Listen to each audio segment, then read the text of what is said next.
Carry a big stick. Call the meeting to order.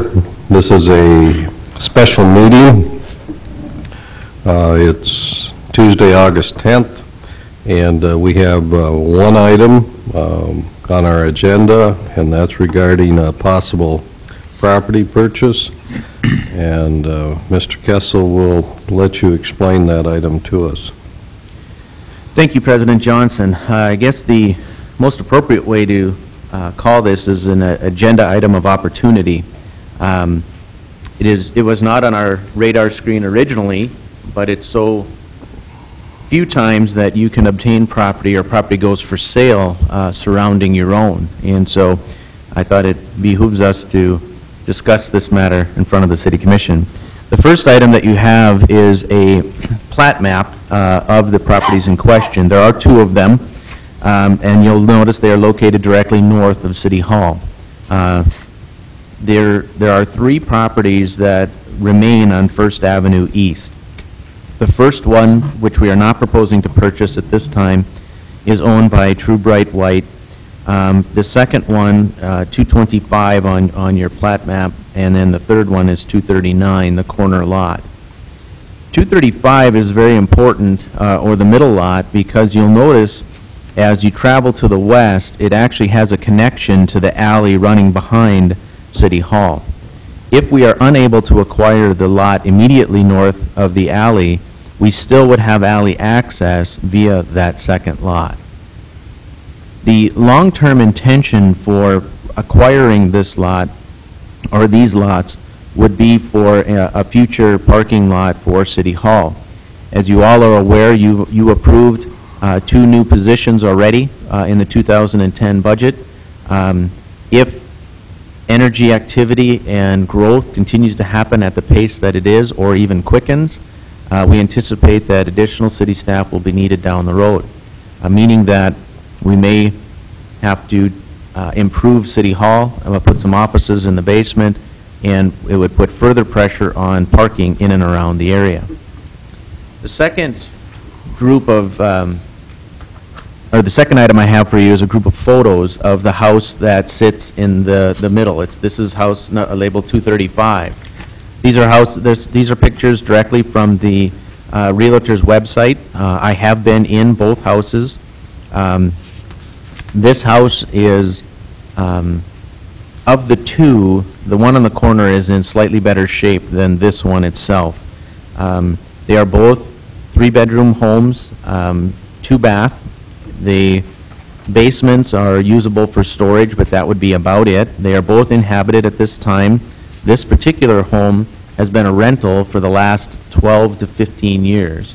So there's been several people in and out of that home. You can see the pictures there. It is a decent home, I will say that.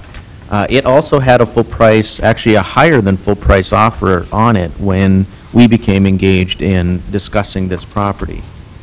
The next home I don't have pictures for, unfortunately, but I do have the MLS sheet for both of them, so you can see square footages and other amenities that are in both of the homes. The first home I showed you has recently had insulation put in. They had a new shingles, I believe, furnace. So there are some really nice amenities in that home.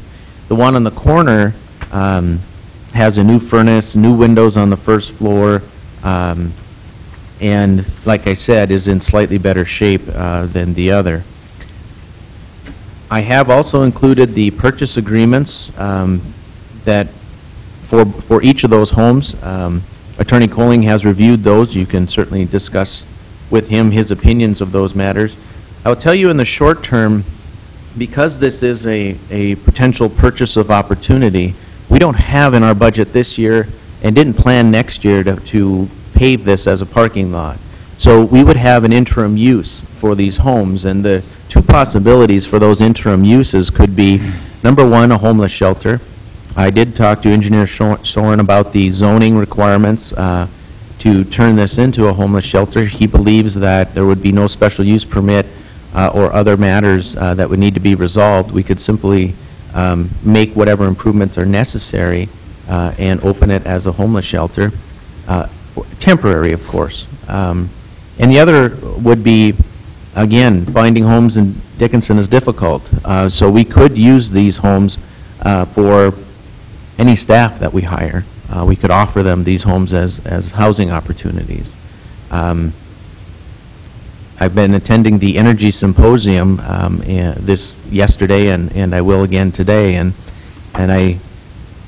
it's interesting to hear all of the technology and such, and I do think it'll affect Dickinson as we move forward. So the proposal as it stands in front of you is to purchase 2 properties, to interim use those as either a homeless shelter or staff housing, and the long-term use would be off-street parking for city staff, possibly even county staff, since their building exists directly to the north of these properties. So if you have any questions, I'll try to entertain those. So, did you mention the price for each of these? I'm sorry, I did not. The purchase agreements, you'll notice the house directly to the north is 84.9, and the one north of that is 109.5. The one in the middle, the 235 home, is a full price offer. As I said, there was an offer on that home previously for more than that amount, but because we would not finance these, we would just simply write a check. They thought that was more beneficial than the buyer they had in mind. I am also proposing that we use general fund revenues initially to purchase these homes, and a budget amendment would be required to do that, and then we could reallocate those funds at a later date. And then the second home, 109.5, is the purchase price. It listed for slightly higher than that. There was a $5,000 allowance. That allowance was to re-shingle the roof. They received insurance to do that and didn't get that done. So they then took that off of the purchase price. So that's something we would have to do soon, I'm assuming. Potentially. If our intent is to create a parking lot or move forward with that thought process within the next 2 years, we may not have to do that if we could avoid that cost. When we do decide to move forward with the potential parking lot, you could also resell the homes off of these 2 lots and have them moved elsewhere. The potential exists more, I think, for the corner property, the 239 property, than the 235. I'm not a structural engineer. I'm not sure if it's possible to do either. I did ask the realtor her opinion of that concept. She thought it would be feasible, but again, she's not a structural engineer either. So we could recover potentially some of those costs. And if we decided to use it for staff housing, we could also recover some costs as well in that rental process. Okay. Sean, would we have to make some changes as far as ADA if we were going to do these as homeless shelters? Someone would have to do improvements to the home to make them ADA approved. I did speak with Commissioner Landblum in his day job. He does have grants available to do such a thing, to make ADA improvements to public structures, and it does sound like there's grant money available to do exactly that. Have these homes been inspected at all? We did have, because one of the intents was to have a homeless shelter use, I did have the Darrianne Johnson and her husband, who is a contractor, review the homes prior to bringing this offer to the City Commission. He thought, and he's not a building inspector, but he thought the homes were both serviceable. Okay. Would both homes be used for the homeless shelter? Potentially. They certainly are at a point where I think a little bit of desperation is at hand, and they would accept either or both of those homes in that matter. It'd be a choice we'd have to make as a city. Other questions, comments? If we did go, Mr. Chairman, if we did go to the homeless shelter route, who would administer the program? They're actually having a homeless coalition meeting today. One of the things, you know, as we have mentioned before, is there's no champion for the homeless right now. The Homeless Coalition is a group of interested parties, but there is no organized entity, I'll call it. And what I mean by that, there's no incorporated entity to actually take on that task.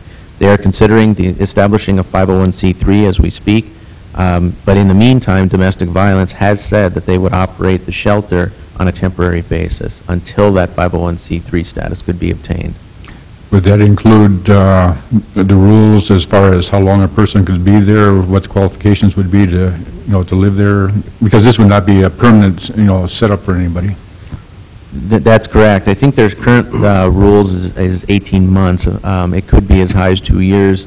In applying those standards to a homeless shelter, I can't tell you what their intentions are, if they're simply going to take their existing policies and procedures and apply them to this facility, or if they'd modify them in any way. That I can't answer. The conversation about homeless shelter is good. And I know we all want to do something there, but I think we need to keep our eye on the ball that we do intend this to ultimately be parking, correct? That's correct. So at some point, we'll be in a position that we'll be saying to some organization running a homeless shelter, it's time for you to move. We're going to take these buildings down. That is correct, and I think that's best done up front. Yeah, I think we need to really keep that in mind. Mr. Kessel, talk a little bit. We've talked an awful lot about parking downtown in the last few months at these meetings. Talk a little bit about the need at City Hall for parking. What, you know, how many people do we have at City Hall? Where are they parking now? We do have a pretty large parking lot across the street to the south. Mm-hmm. Just talk about all that for a minute. I guess I haven't tallied the number of people actually at City Hall currently. I can tell you, because of the addition of the planner and building inspector, we are having to take one of our meeting rooms, our conference rooms, and turn that into office space. There'll be actually 2 people housed in that conference room, at least temporarily, until a decision's made on the Public Works building and such. If you've ever driven on through that alley on the north side of City Hall, every space is taken every day. In fact, oftentimes the handicap space, I'm sad to say, is taken as well. I'm not sure if that's from people visiting or if that's staff. They also park along First Avenue East on the west side of the street. We do our best to try to keep that area vacant, simply because of the apartment complex to the east, the beautician shop also to the east. They don't have a lot of off-street parking, so we try to keep that clear for them and their purposes. So then that means that a great deal of the staff park on the 2nd Street East or in that parking lot itself. As you know, we've had a lot of issues both at the city level, at the planning level, and so those spaces, I'm told by Engineer Soren, the street parking, we try to keep clear as well. There is a downtown parking arrangement that staff is supposed to stay off of those streets and park in designated parking spots. So generally, ours are that row directly behind City Hall to the north, and then that parking lot itself. Sean, what kind of issues do we run into later when we want to turn this into a parking lot? Then it's rezoning, and then we have to get the approval of adjacent property owners, or how does that work? No, I don't believe rezoning is required. It may require a special use permit in order to do that. At that point, there would be a hearing, and anybody who wanted to discuss that could come in and express their opinions on the matter. So there may be some people that would be upset, but I can tell you that the property directly to the west is a attorney. The property that's labeled 26 on your map, the property that is labeled 22, I believe, is owned by Mr. Kelly. He has his McDonald's offices in that structure. He also has parking behind. It's difficult to make out, but adjacent to the alley, he does have room for about 4 spaces there. One we might get concerns or complaints from Ms. Truebright White, since she does have that home immediately to the north of the alley.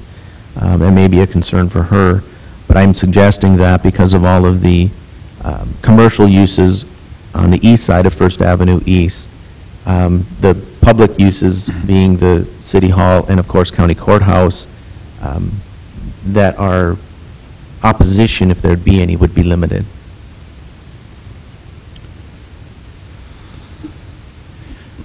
So is the parking to the south across the street at times full? That staff has an issue getting in there? When the parking lot was created, and this is, there might be other staff who can speak to this more readily than I, but when Woolworths, that building was redone, there was an approval or an agreement made so that some of those spots are actually designated for one of the entities there. They use many of the spots because of the type of equipment that they use was parked there. It's not full all the time, but on the west side, it's full most of the time. The part immediately south of City Hall, there are spots available. When there's a big meeting here at City Hall, they're not.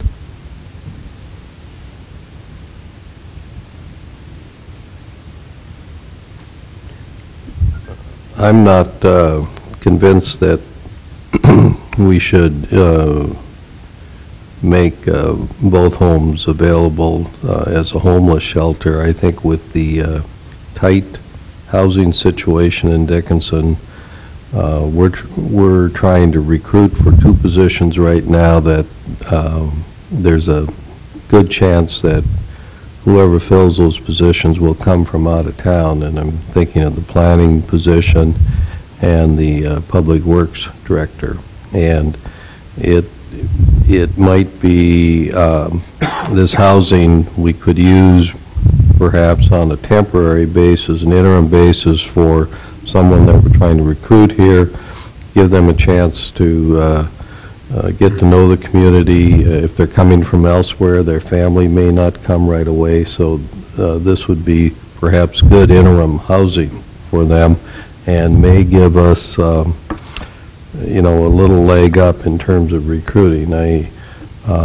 I think especially for the public works director position, you're not being overwhelmed with applications at this point, and so anything we can have to aid us in recruiting might be good. So while I think they're excellent prospects for a homeless shelter, either one or both of the buildings, I don't think we should immediately jump to that conclusion that that's how we're going to use them if we went ahead and purchased them. I think there's a strong chance that we may need to use these to house our own employees on an interim basis.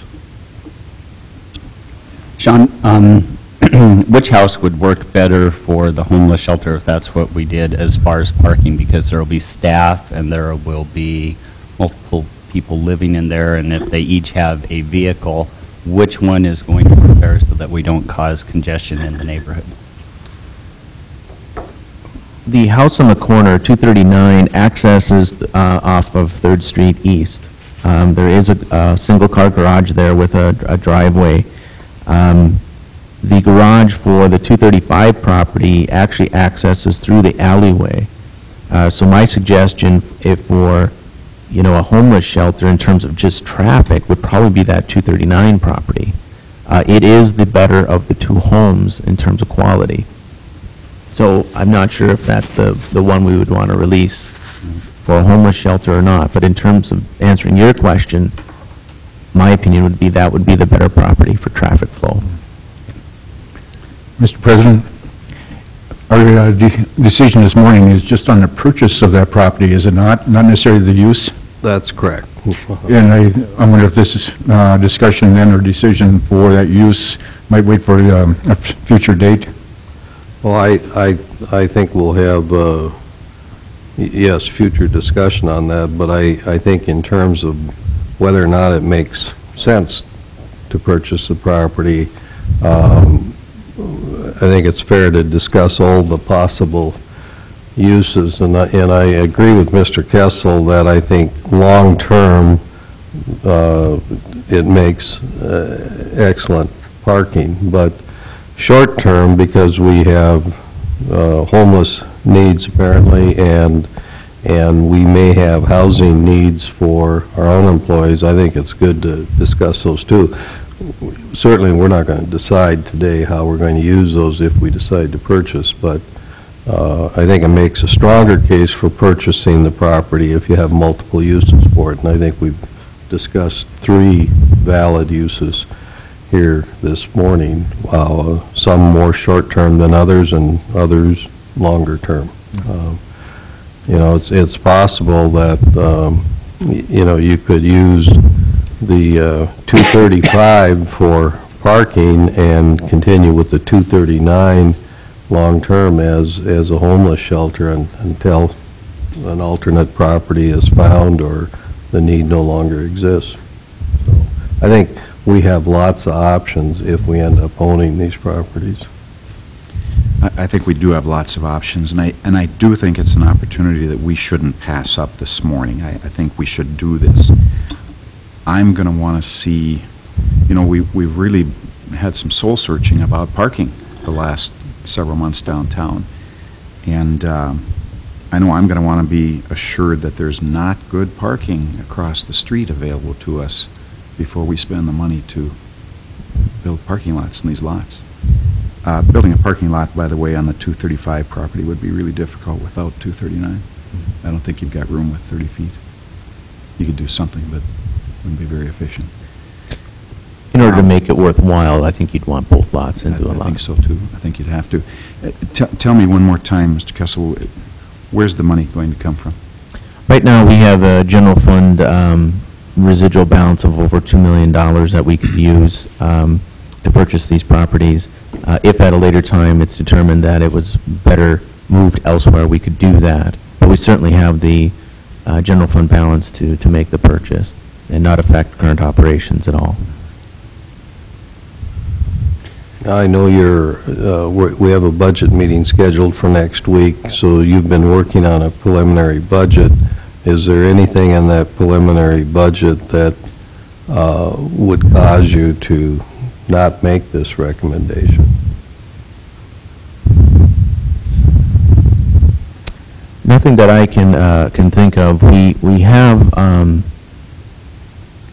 we've taken certain philosophies in creating the budget for 2011, and one of those philosophies is that users should pay what it costs the city to provide a service. So we have we are going to be recommending many changes to user fees and have incorporated the income generated from those user fees in the 2011 budget. So if for some reason the City Commission would not see fit to move some of our revenue or our user fees, it would change the way our budget was done. We still have the dollars to make this purchase without affecting the 2011 budget. But the use of cash might change slightly if the revenue from suggested user fees is not approved by the City Commission. We're carrying a negative balance in the fund that we're using to fund our portion of the infrastructure for new construction, roads, streets, and water and sewer, that type of thing. And we've had some discussions about, in a sense, borrowing money or bonding money to cover that deficit. If you don't do that, then you have to cover the deficit by transferring from the general fund, and that deficit will be slightly less than $2 million. Have you and your staff discussed whether or not you are going to make a recommendation to, say, bond for that or some other form of funding that fund? There's two ways that we have looked at funding that the public infrastructure side. The first way is, as you've said, is to bond that. Bond rates are really favorable right now. The city's financial ratings are excellent.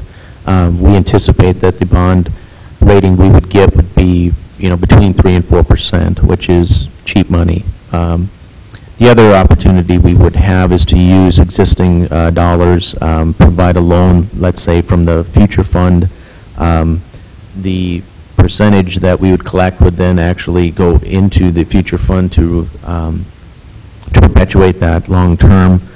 So there are certainly choices that the City Commission will have. Either of them will accomplish the task of funding that about $2 million that you've referenced. Mm-hmm. Yeah, and I think another kind of related issue that we've talked briefly about in prior meetings that we'll have to talk about there is whether or not that $2 million limit that the commission arrived at a couple of years ago or so is really the appropriate limit. And, for example, if it should be $4 million, then we would be talking about funding that at the $4 million level. And the higher you go, probably the more sense it makes that it be bonded as opposed to some other form. I have met with selected city staff regarding the way we administer impact fees, and we do have some suggestions for the City Commission to what we consider make enhancements to that program, which would include increasing that limit Right. from $2 million. So I guess the point of having this discussion is if you don't choose to do something like that down the road, if you choose to fund this really fund that program out of the general fund, your general fund obviously will be a lot smaller, and so this would be a fairly significant percentage of that adjusted general fund. If we fund that program in some other manner, like bonding or one of the other suggestions, then I agree with Mr. Kessel. We have sufficient dollars there. Actually, I think, and Mrs. Johnson can correct me here, but I think the general fund balance is probably running closer to $3 million than it is $2 million. Yeah, so it's a pretty good shape. One of the other uses for those general fund revenues we're proposing in 2011 is to use $1 million of that to fund the Public Works building. So, yeah, there you go. So there's. Well, Mr. Kessel, didn't we say this morning before the meeting too, we're looking at maybe purchasing 2 properties, but we've also sold 275 lots so far this year, just since January. In fact, Mr. Schwab is in the audience now, and that's one of the reasons he's here so early in the morning in his shorts, is to find out if his land sale went through. So, Mr. Chairman, if we go through and okay or approve the purchase of those 2 lots, I wonder if it wouldn't be wise for us to make an active offer on purchasing lot 227 to make sure, to block that thing up and make it usable. Well, it certainly looks like an obvious move to make, but I think the owner is well known to Mr. Kessel, and I suspect they'll probably have some discussions. Yeah. But I think you make an excellent point. If we go ahead and purchase the 2 properties in question this morning, I think in a sense it's saying indirectly at a reasonable price we would agree to purchase that other property. I mean, wouldn't you agree? I mean, that just. Since we were talking about finances here, I just wonder if we shouldn't have put that in as a contingency. I don't think, personally, I don't think you have to do that because, again, at any meeting we can amend the budget, and at any regular meeting, or if time because of the essence, you can call a special meeting like we have today too. And the way the lots are laid out, even if we can't get 227, we still have access to have the parking and do everything without it, even if that becomes difficult later on. Absolutely, yeah. Mr. Cohen, if we would like to do this, since there's two separate properties, two separate owners, I'm assuming we would act on each property separately, each agreement separately. Yes, that'd be my recommendation, yes. Okay. Other questions, comments?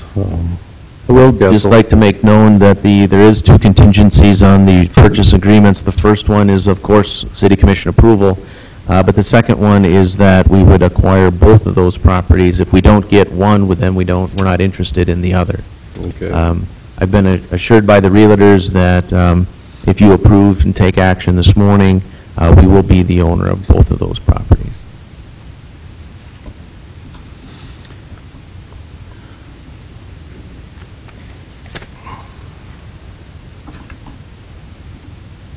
You ready for a motion? If you're done with your questions and discussions, Chair would certainly entertain a motion. Just because we have a motion doesn't mean you can't keep discussing, so. Mr. Jackson? I'll move that we purchase the property at 235 First Avenue East contingent on the successful purchase of the property at 239. And do you move it at the listed purchase price At here? the listed price and per the purchase agreement that we have before us. Okay. We have the motion. Is there a second? I'll second it. The motion, the second. Further discussion? There's no other discussion. We'll vote. Mr. Jackson? Aye. Mr. Oltmans? Aye. Mr. Steiner? Aye. Sorry. Mr. Lamblum? Aye. Chair votes aye. Motion carries. Will there be a motion regarding the second property?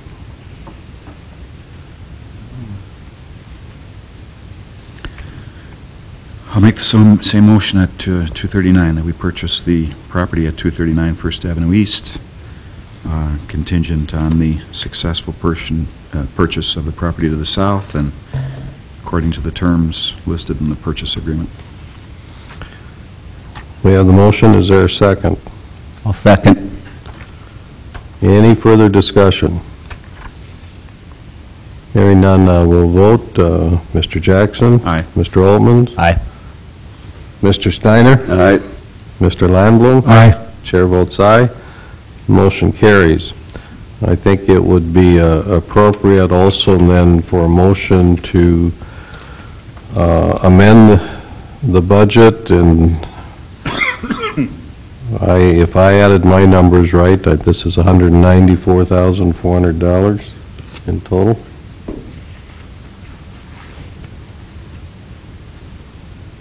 Do you agree, Mr. Kessel? I'm not going to do that number in my head.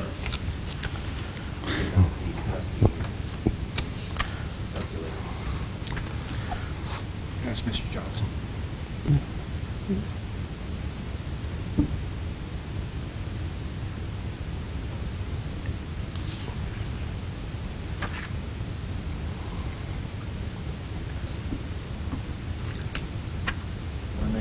$194,400. Yep, that's what I have. So Chair would entertain a motion then to amend the 2010 general fund budget, $194,400 for this transaction. So move. Second. We have the motion, the second. Any discussion? Hearing none, we'll vote. Mr. Lamblum? Aye. Mr. Steiner? Aye. Mr. Jackson? Aye. Mr. Oltmans? Aye. Chair votes aye. Motion carries. There is no other business to come before the commission. Chair would entertain a motion to adjourn. I'll move. We have the motion to adjourn by Mr. Jackson. Is there a second? Second. We have the second. All in favor of adjourning, say aye. Aye. Opposed?